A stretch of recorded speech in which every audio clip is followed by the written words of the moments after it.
될 일이 너무 많으셔서 지금 보니까 한 분이 들고 있는 벨이 대여섯 개씩 막 또 되시는 것 같은데 대단하십니다.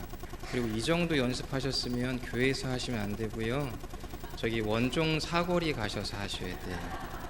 네, 이 정도 연습하셨으면 전도제 가지고 같이 나가서 하시면 참 좋겠다는 생각이 들었습니다. 가실 거죠? 예, 추우시면 파카를 입으시고 하셔야죠. 네, 함께 말씀을 좀 살펴보려고 합니다. 눈물, 하나님의 얼굴을 보는 렌즈라는 제목으로 함께 말씀을 나누려고 하는데요. 제가 PPT 그림 화면으로 좀 같이 나누려고 합니다.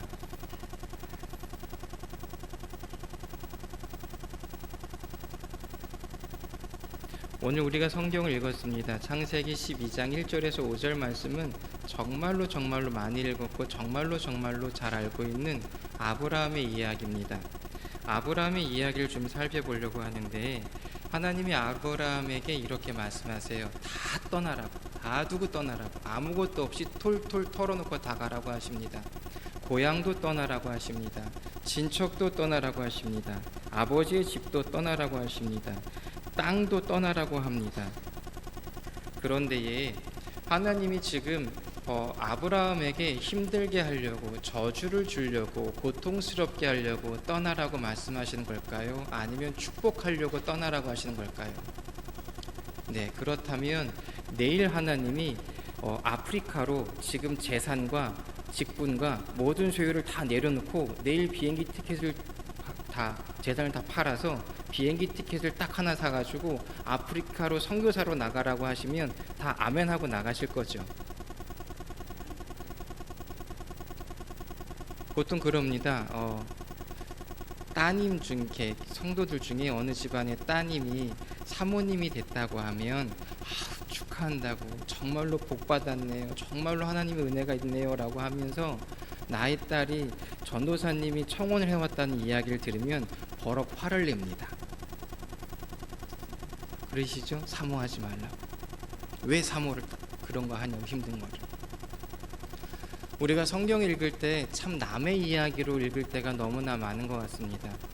고향과 친척과 아비 집을 떠나고 내가 살았던, 내가 밟았던 땅을 떠난다는 건요, 아브라함이 살 때는 죽는 거였습니다. 타지인이 왔을 때 그 사람을 죽여도 아무 문제가 없던 그 시대라는 거 다 아시지요. 제가 인도네시아 선교사로 자카르타라는 인도네시아 수도 지역에 살다가 빨랑까라야라고 인도네시아 사는 사람들도 잘 알지 못하는 지명을 가지고 있는 지역으로 떠나게 될 때에 갔는데요, 한국 사람이 아무도 없었어요. 거주하는 선교사가 저희 가정이 처음이었었거든요. 동네 아이들이 이렇게 지나가다 보면 저희 대문 안에 그때 첫째만 있었을 텐데, 첫째 아이를 보면 외국인 꼬마애잖아요. 와가지고 동네 꼬마애들이요, 대문을 막 두들기고 나가면 저기 도망가요. 그리고 저희 아이가 나가면 막 손가락질하면서 자기들끼리 떠듭니다. 외국이라는 거죠. 되게 외롭게 놀 수밖에 없었어요. 그래서 저희 집 앞에 공사할 때 쓰려고 했었던 모래더미에서 혼자서 이렇게 장난감을 가지고 놀았던 때도 있었습니다. 자기가 살고 있던 것들을 두고 떠나는 것들은 참 쉬운 게 아닙니다. 우리가 하나님이 보내셔서 가라고 하는 게 우리들에게 축복이 되는 것 알고 은혜가 되는 건 알지만 정말로 쉽지 않지요. 정말일까 아닐까 고민도 참 많습니다. 그런데 하나님이요, 아브라함에게 이 네 가지 사항을 떠나라고 하실 때에 약속의 말씀을 주시는 게 있습니다. 책을 잘못 써서. 처음에 하나님이 고향을 떠나라고 하실 때에 고향을 떠나면 홀로 됩니다. 아무도 없어요. 자기 식구, 딱 그 식구밖에 없어요. 그런데 하나님이 약속하세요. 큰 민족을 이루게 해주시겠다. 그리고요, 친척을 떠나라고 하십니다. 여러분들 친척 말고 다른 곳에, 시족 사회에서 자기들끼리 살고 있다가 아무도 없는 곳에 가게 되면요, 나의 이름을 알아주는 사람이 아무도 없습니다. 제가 단독 사역실을 갔을 때에 제가 아무리 돌아다닌다고 해도 제 이름 아는 사람이 아무도 없었어요. 그런데 하나님이 아브라함에게 너의 이름을 창대하게 모든 사람들이 아는 이름이 되게 해주시겠다는 겁니다. 그리고요, 아버지의 집을 떠나라고 합니다. 아버지의 집을 떠난다는 건요, 아버지의 재산도 재물도 다 두고 유산도 다 두고 떠난다는 것입니다. 그런데요, 그러면 빈털터리가 되잖아요. 하나님이 복이 되게 하신다는 겁니다. 그리고 아브라함에게 너 지금 이 땅을 떠나게 되면 너가 가는 그 땅이 복을 받을 것이라고 이야기하고 계십니다.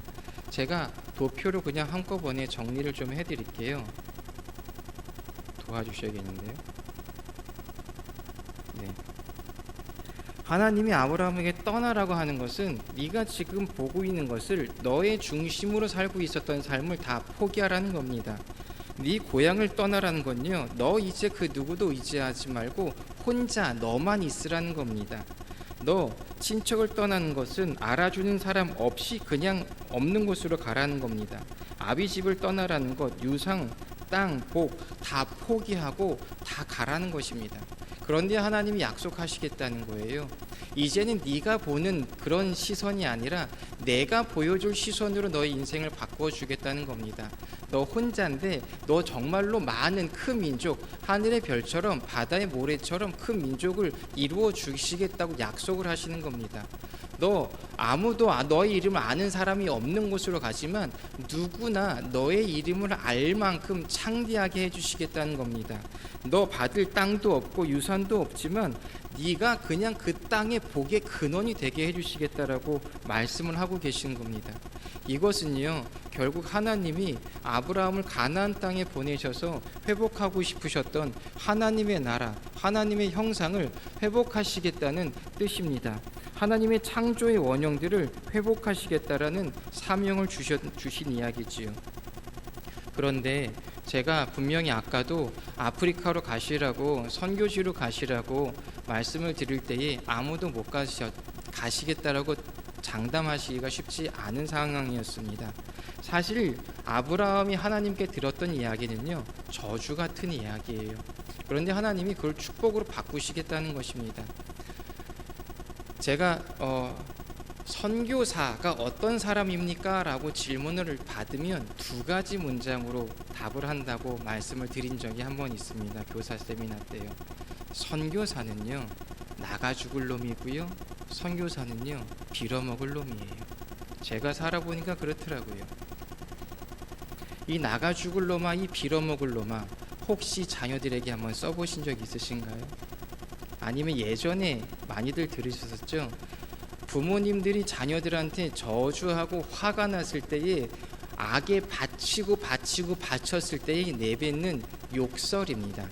그런데요, 선교사의 삶을 한번 생각해 보세요. 정말로 해외로 나가는 사람이에요. 그리고 해외에서 나가서 선교지에서 죽을 사람이 선교사예요. 그리고요, 또 하나 문장, 빌어먹을 놈입니다. 입히시고 먹이시고 재우시고 채우시는 것은 하나님의 은혜가 아니고서는 도저히 감당할 수 없는 삶을 사는 게 선교사의 삶이에요. 이 말씀을 저 혼자 묵상하고 혼자서 선교사에 대해서 정의를 내리면서 그런 생각을 하게 되었습니다. 이 세상의 저주일지라도 하나님 안에 들어가면 축복이에요. 선교사들은요, 선교지가 좋아요? 아니면 한국에 들어오시는 이 안식년이 좋아요?라고 하면 100% 어디가 좋다고 하죠? 선교지가 좋다고 합니다. 왜요? 선교지에서는요, 하나님과 맞닿아서 살아갈 수밖에 없는 삶들이 있고요, 그 박진감 넘치는 삶들이 있기 때문입니다. 불편한 것들을 뛰어넘는 은혜가 있기 때문이에요. 하나님이 아브라함을 저주 같은, 세상 사람들이 말하는 저주 같은 삶을 축복으로 넘겨주시겠다고 하시는 것이고요. 또 한 가지, 하나님이 아브라함을 가나안 땅으로 보내셨죠. 가나안 땅이 어떤 땅이라고요? 노아에게 저주받는 자녀가 가서 살게 된 땅이고 민족이고 나라입니다. 하나님이 아브라함, 그 저주받은 나라와 민족과 땅을 축복받은 아브라함의 사람과 민족과 나라로 대치하여서 전 열방 가나안만 축복받는 땅과 나라와 민족 되게 하는 것이 아니라 저주받았었던 이 나라와 민족과 이 나라를 통하여서 전 열방이 복받게 하시겠다라고 하나님이 큰 계획을 세우셨다는 것입니다. 그런데요, 성경을 보면 5절 말씀입니다. 5절 말씀에 보면요, 마지막 부분에 보면 가나안 땅으로 가려고 떠나서 마침내 가나안 땅에 들어갔더라라고 이야기하고 계십니다. 마침내라는 단어는 아마 들어보셨고 묵상해 보신 적이 있으실 거예요. 참다, 기다리다, 인내하다, 마침내 그 땅을 밟았다는 것입니다. 이 마침내란 한 단어에는요, 아브라함이 출발해서 가나안 땅에 발을 디딜 때까지 얼마나 수많은 과정들이 있었고 어려움들이 있었고 그 길을 가고 싶지 않았던 아브라함의 마음과 행동들이 있었는지를 단적으로 설명해 주는 이야기입니다. 제가 학생 시절에 신촌에 있는 세브란스 병원 재활병동에서 방학 때 자원봉사를 했던 적이 있었습니다. 그때 초등학교 5학년 남자아이였었는데 덤프트럭에 받쳐서 아이가 큰 수술을 하고 재활을 해야 하는 시절이 있었어요.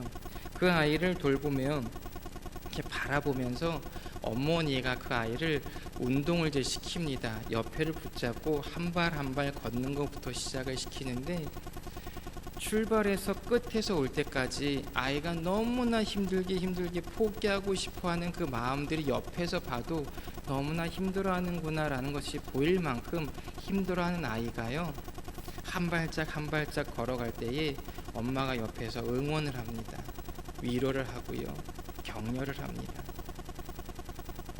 그냥 건강한 사람이면 톡톡톡 해서 몇 발자국이 넘어갈 그 거리지만 이 아이가 인내하며 힘들게 고통스러워하면서 가는 그 거리를 걸어가는 모습을 바라보면서 마지막 발을 내리는 순간에 어머니는요, 한숨을 내쉽니다.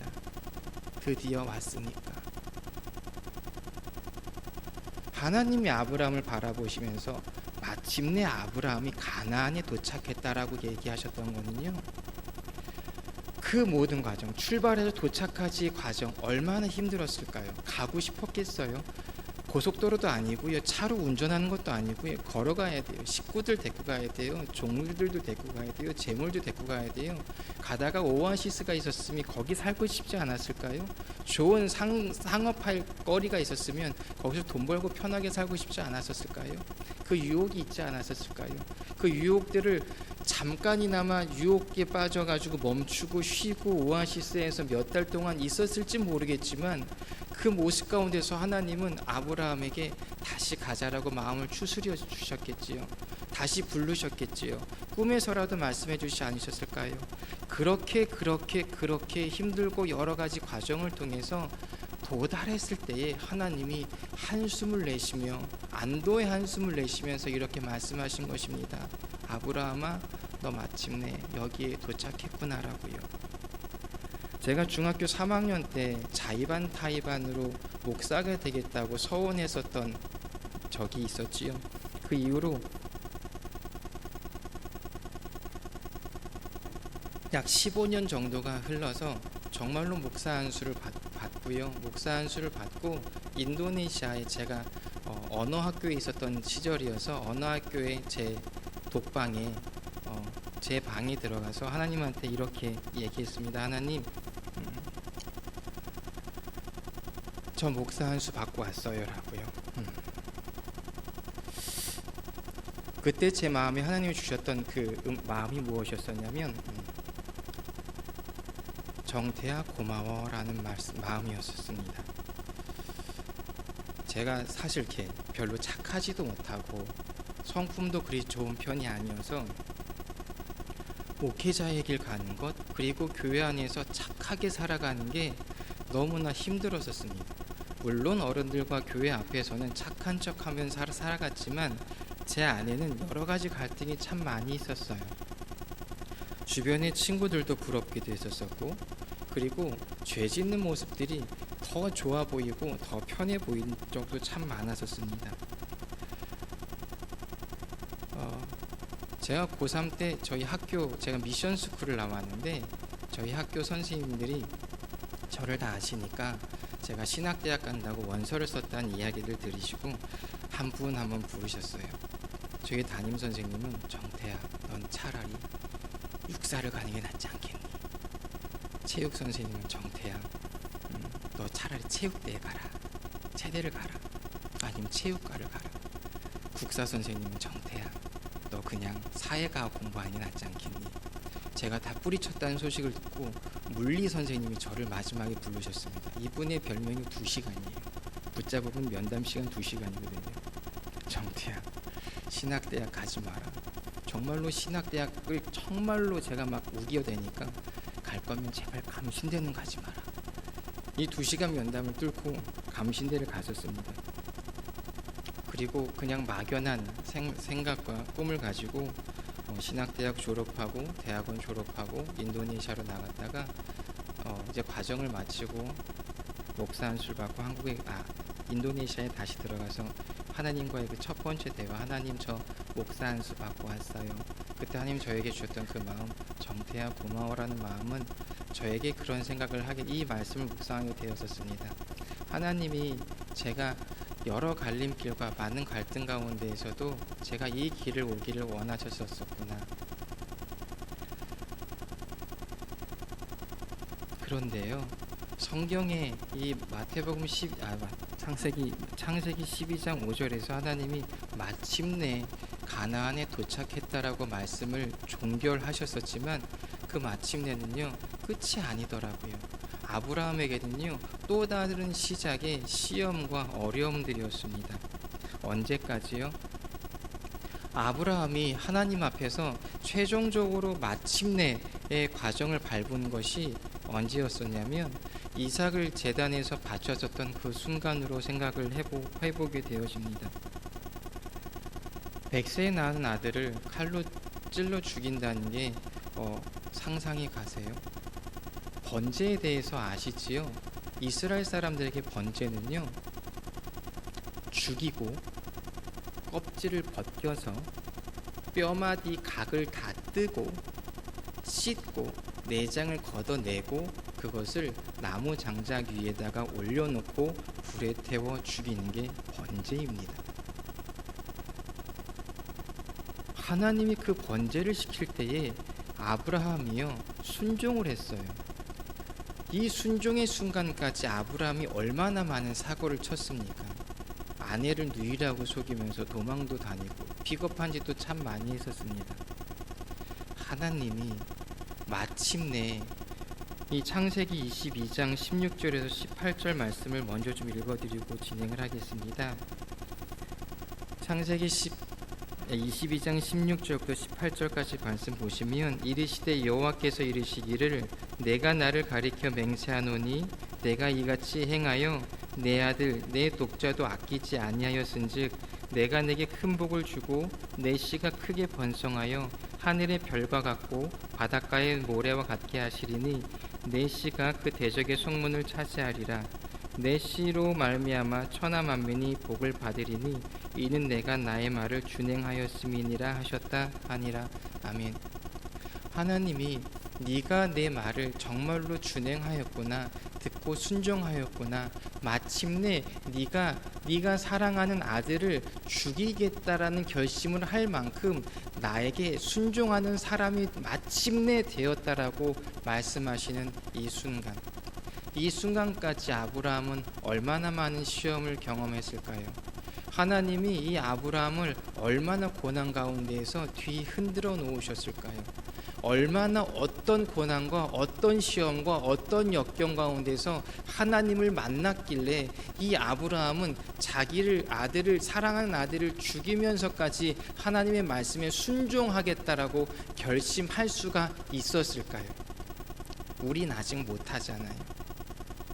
도대체 우리가 상상할 수 없고 우리가 경험할 수 없었던 도대체 어떤 시험과 역경이 있었길래, 어떤 눈물의 과정이 있었길래 아브라함은 여호와 이레의 하나님을 만나게 되었을까요? 그렇다면 하나님은요, 왜 사람들을 그렇게 힘들게 하시고 왜 이렇게 시험을 주시고 역경을 주실까요? 신명기 8장 2절 말씀입니다. 내 하나님 여호와께서 이 40년 동안에 내게 광야 길을 걷게 하신 것을 기억하라. 이는 너를 낮추시며 너를 시험하사 내 마음이 어떠한지 그 명령을 지키는지 지키지 않는지 알려 하심이라. 아멘. 하나님이 시험하시고 하나님이 뺑뺑이 돌리시고 하나님이 훈련시키시는, 훈련 가운데 눈물도 흘리게 하시고 훈련 가운데 땀방울도 흘리게 하시고 훈련 가운데 애통하게도 하시고 좌절하게도 하시고 넘어지게 하시기도 하시고 포기의 좌절, 포기의 단계까지 하게 하시는, 그러면서까지 훈련시키시는 이유 한 가지라고 말씀하십니다. 우리가 하나님의 말씀에, 하나님의 명령에 순종하는지 안 하는지요. 그렇다면 아브라함을 마침내 순종하는 사람으로 하나님께서 만드시는 이유가 무엇이라고요? 저주를 축복으로 바꾸시려고요. 이 시간에도 많은 시련과 아픔과 고난 가운데에, 눈물 가운데 계신 분들 계십니까? 하나님 왜 이렇게 내 인생을 힘들게 훈련시키십니까? 라고 하나님께 원망하시는 분 계십니까? 하나님이 왜 훈련시키시고 왜 눈물 흘리며 하나님을 만나게 하신다고요? 여러분을 순종하게 하셔서 저주를 복으로 바꿔주시려고요.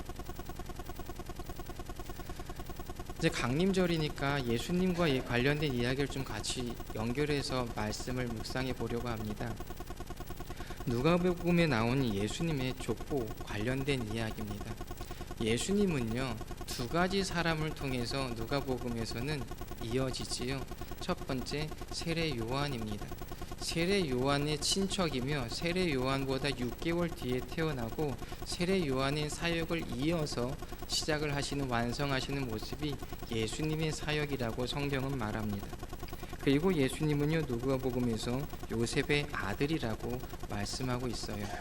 이 요셉이라는 사람은요, 세례 요한은 그의 아버지가 사가랴예요. 사가랴는 어떤 지파였습니까? 레위 지파였었고 그의 아버지가 사가랴가 했었던 일은 제사장 일이었습니다. 제사장이 무엇하는 사람인지 아시지요? 그리고 성경에 보면 이 세례 요한은 엘리야가 다시 오는 것이라고, 엘리야의 사역을 이어가는 것이라고 예언되어져 있지요. 엘리야는 누굽니까? 선지자입니다. 그리고 요셉은 어느 지파입니까? 유다 지파입니다. 유다 지파의 대표적인 인물이 누구입니까? 다윗입니다. 다윗은 이스라엘 역사 가운데 이스라엘 사람들에게 어떤 사람으로 기억되지요? 왕입니다. 혹시 이스라엘에서 기름 부음 받은 3명의 사람들이 누구인지 아시지요? 선지자, 예언자, 왕입니다. 예수님은 지금 누가복음에서 선지자로서, 제사장으로서, 왕으로서의 역할을 감당해야 되는 사명을 가지고 태어나는 사람이라고 성경은 설명을 해주고 있는 것입니다. 그렇다면 예수님이 가셔야 할 길이 험난했을까요? 태평했을까요? 험난했을 거예요. 예수님의 존재로 인하여서, 죄로 인하여 저주받았었던 모든 인류와 모든 역사가 축복으로 바뀌어야 되는 그 출발점이, 그리고 마침내 종래에 마침내 이루어지게 되는 그 마침표를 찍으신 분이 예수님이십니다. 그렇다면 예수님의 길, 그리고 예수님을 준비하는 길들은 굉장히 힘들었을 거예요. 첫 번째 고난이 마리아에게 옵니다. 천사가 나타나죠. 너 성령으로 잉태돼서 아들을 낳을 거다. 죽는 사건이라는 건 다 아시잖아요. 남자를 알지 못한 여자가 아들을 잉태해서 낳는다는 것, 간음죄로 돌맞아 죽어야 되는 상황입니다. 그런데요, 하나님이 마리아를 통해서 어떻게 준비를 시키셨는지 모르겠지만 마리아가 이렇게 고백합니다. 주의 여종은이오니 말씀대로 내게 이루어지이다. 고난도, 역경도, 아픔도, 어려움도 내 삶 가운데에 이루어지시라고, 행하시라고 내가 순종하겠다라고 마리아가 고백을 하게 되어집니다. 그 고백을 통하여서 예수님이 태어나시지요. 도와주셔야겠어요. 방송실에서. 네. 지도입니다. 갈릴리 나사렛 근처에 있는 지도예요. 요셉이 마리아를 데리고요. 이제 호적을 하기 위해서 만삭인 마리아를 데리고 이제 베들레헴 자신의 고향으로 오게 되어집니다. 요셉은 유다 사람이라고 말씀드렸죠. 베들레헴은 어느 지파 사람들이 많이 살던 지역일까요? 유다 사람들이 많이 살던 지파입니다. 이제 호적을 하러 일단은 며칠씩 갔다가 이제 아이를 낳고 좀 있다가 올 생각을 할 때에 거긴 친척들이 있었을 거예요. 아는 사람들이 있었을 거예요. 일단 그리로 내려갑니다. 그럴 때에 가능하면 그 출생 신고를 호적 신고를 하고 올라올 생각을 했겠지요. 그 베들레헴 땅에서 몇 달 몇 년을 살 생각을 했었을까요? 그렇다면 지금 요셉과 마리아는 베들레헴으로 내려갈 때에 어느 정도의 생활할 수 있는 준비를 할까요? 최대한 한 달? 친척들이 있다면? 그걸 옷가지들 그리고 먹을거리들을 그 정도의 돈을 가지고 출발을 합니다. 그리고 말구유에서 예수님이 탄생하시지요. 혹시 이 말구유에서 탄생하신 예수님께 동방박사가 와서 경배를 한 이야기도 다 아시지요. 그런데 동방박사들이요, 오기 전에 누구를 만났습니까? 헤롯 대왕을 만났습니다. 헤롯 대왕이요, 동방박사들을 통하여서 지금 이스라엘의 왕이 태어났다는 이야기를 듣고 어떤 결심을 합니까? 죽여버리겠다고. 이 이야기를 상황을 만들어 놓고 이 동방박사가 세 가지 예물을 가지고 왔습니다. 황금과 유향과 모략입니다. 맨 위에 황금은 잘 아시니까 보이시죠?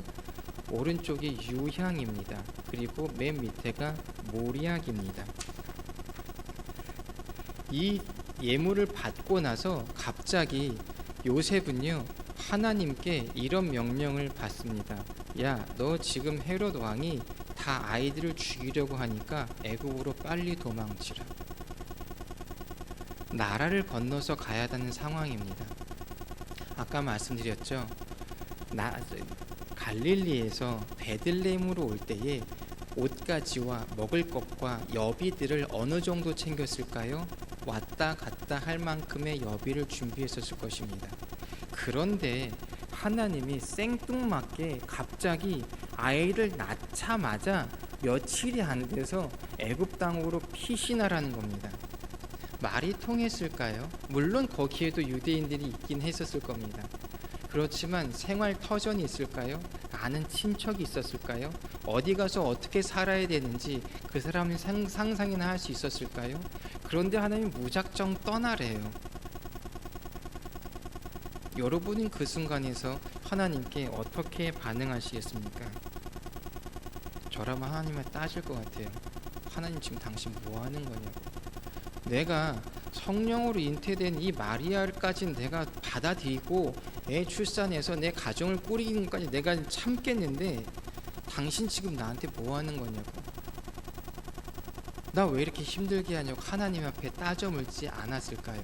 저랐으면 따져 물었을 것 같습니다. 그런데요, 성경을 보면 마태복음 2장 13절 14절 말씀입니다. 그들이 떠난 후에 주의 사자가 요셉에게 현몽하여 이르되 헤롯이 아기를 찾아 죽이려 하니 일어나 아기와 그의 어머니를 데리고 애굽으로 피하여 내가 내게 이르기까지 거기 있으라 하시니, 요셉이 일어나서 밤에 아기와 그의 어머니를 데리고 애굽으로 떠나가라고 성경은 말씀합니다.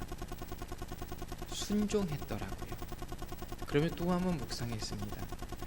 하나님께서는 요셉을 도대체 어떻게 돌리셨기에 저 상황에서 하나님이 말씀하신 뚱딴지 같은 정말로 힘들고 어려운 길들을 갈 수 있게 훈련시키셨을까? 처음부터 요셉이 순종할 수 있었을까요? 처음부터 마리아가 순종할 수 있었을까요? 아니요. 하나님은 그 마리아를 보시고 요셉을 보시고 순종하는 그들의 고백과 그들의 행동을 바라보시면서 마침내 너희들이 내 말에 순종하는 사람이 되었구나라고 안도의 한숨을 내쉬며 그들을 바라보지 않으셨을까요?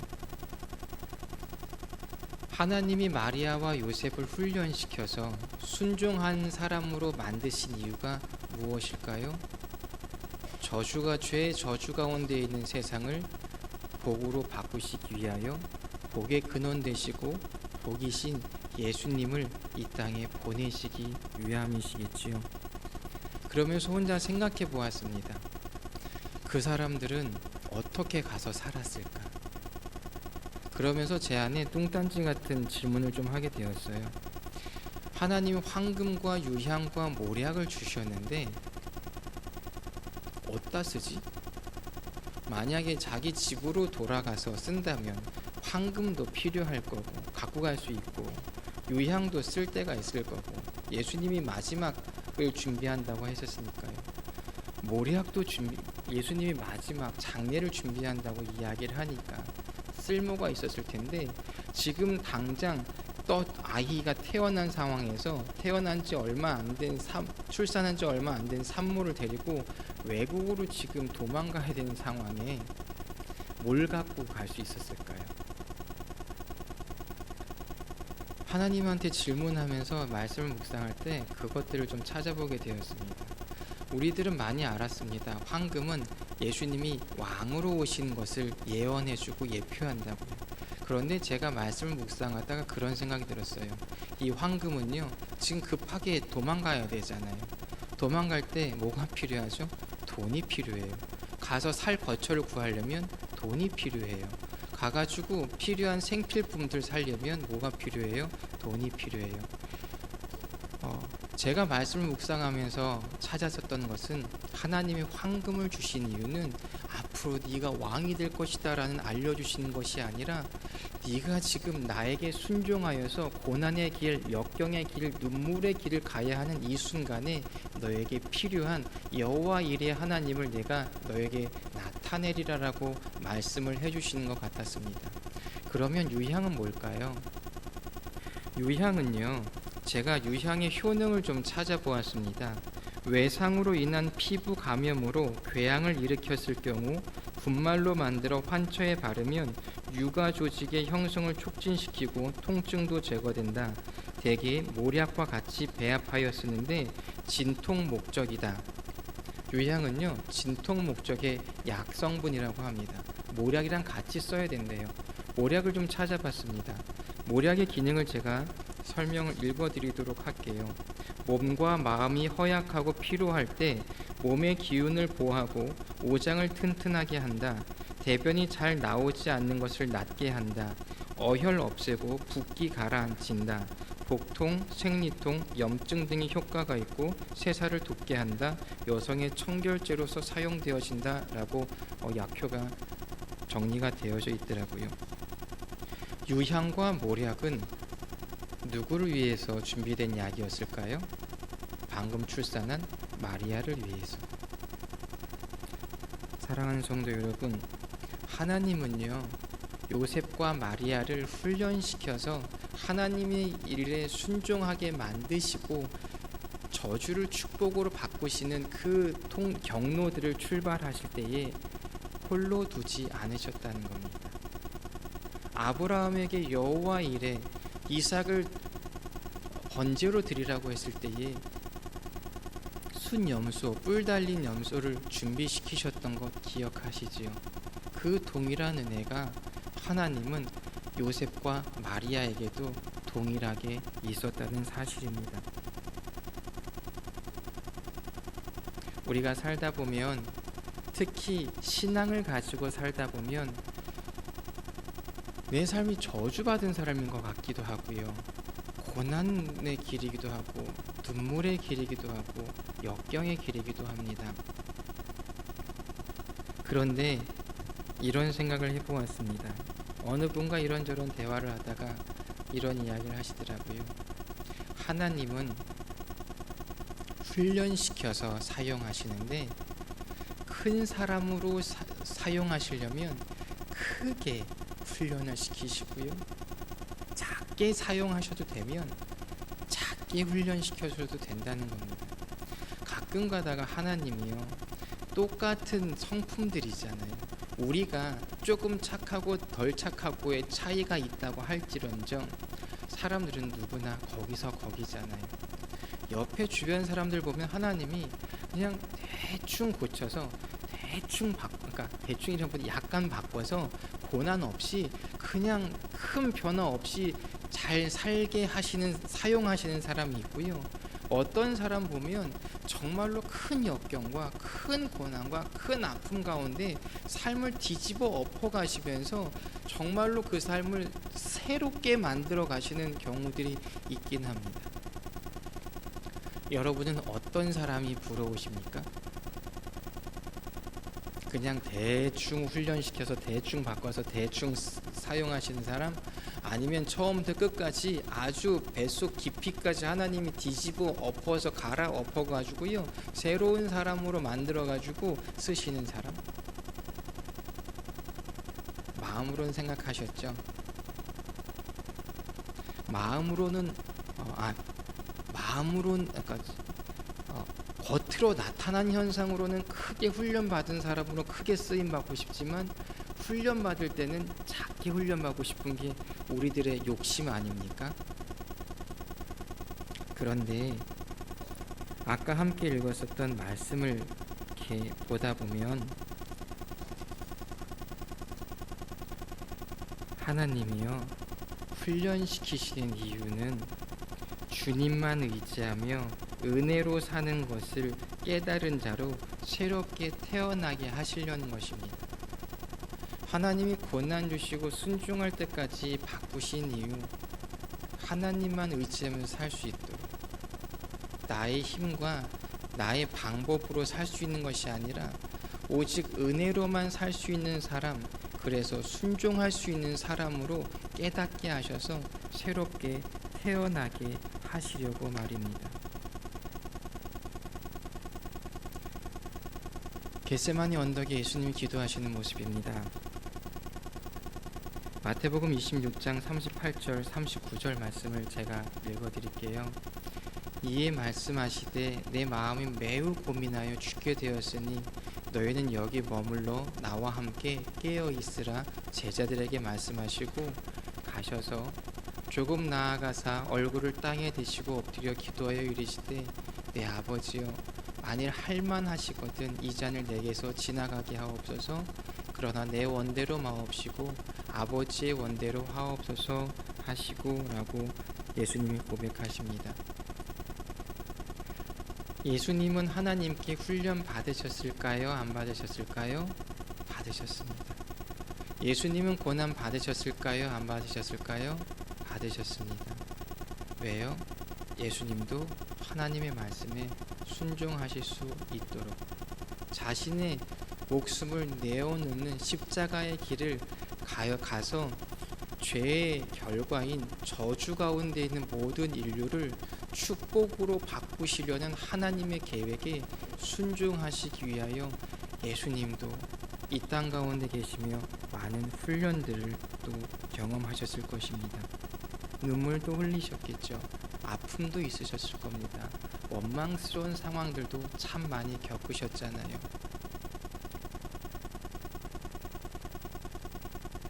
사랑하는 성도 여러분, 말씀을 좀 정리하려고 합니다. 우리들의 모습은 어떠하십니까? 오늘 이 자리 예배에 나오실 때까지 모두가 쉬운 상황과 모두가 편한 상황 가운데 나오진 않으셨을 거라 생각되어집니다. 정말로 고난 때문에, 어려운 문제 때문에 힘들고 지쳐서 삶의 무게 때문에 이 자리까지 나올 때에 참 많은 갈등을 겪으시면서 나의 욕심들, 나의 마음을 죽여가며 하나님을 찾고자, 하나님을 만나고자 이 자리에 나와 계신 분들도 많이 계실 거라 믿습니다. 그래도 오신 성도님들, 마침내 예배당 문을 밟으시고 마침내 주님 앞에 무릎 꿇으신 우리 성도님들, 순종하시는 그 모습을 바라보시며 여호와 일의 하나님, 우리들 가운데에 은혜로 임하여 주셔서 주님을 만나게 해주시는 그 주님, 도우시는 하나님, 함께 하시는 하나님, 우리를 결코 떠나지 아니하시는 그 은혜의 하나님을 이 시간에도 만나시기를 주님의 이름으로 축복합니다. 혹여 삶 가운데 눈물이 있으셨을지라도, 아니 지금 눈물 가운데 있으실지라도 조금만 하나님 앞에 엎드리시기 바랍니다. 주님은요, 그냥 고난 가운데 두시는 주님이 아니십니다. 아브라함에게 뿔 달린 염소를 준비해 주시며 아브라함이 올라오는 그 언덕길 맞은편에서 올라오셨던, 바라보셨던 그 하나님이 여러분을 위로하시고 여러분을 만져주실 줄 믿습니다. 갓난아기와 바로 출산한 출산부를 데리고 먼 길 막연하게 떠나야 하는 예수님의 가정 가운데에 미리 황금과 유향과 몰약, 그들에게 필요한 모든 것들을 준비해 주시며 그 발길을 동행해 주시는 주님의 은혜가, 주님의 손길이 우리 성도님들의 삶 가운데에 또한 놀랍고 풍성해지시기를 주의 이름으로 축복합니다. 눈물은요,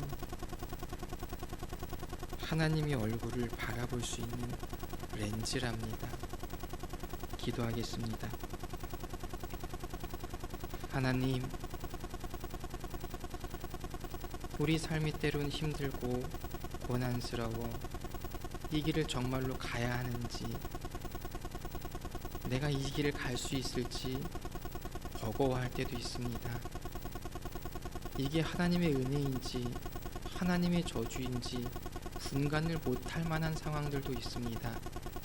하나님, 그렇지만 이 시간에 우리가 훈련 가운데 있고 고난 가운데 있을지라도 도우시고 채우시고 함께하시고 위로하시고 은혜로 덮어주시는 주님을 만나게 하여 주시옵소서.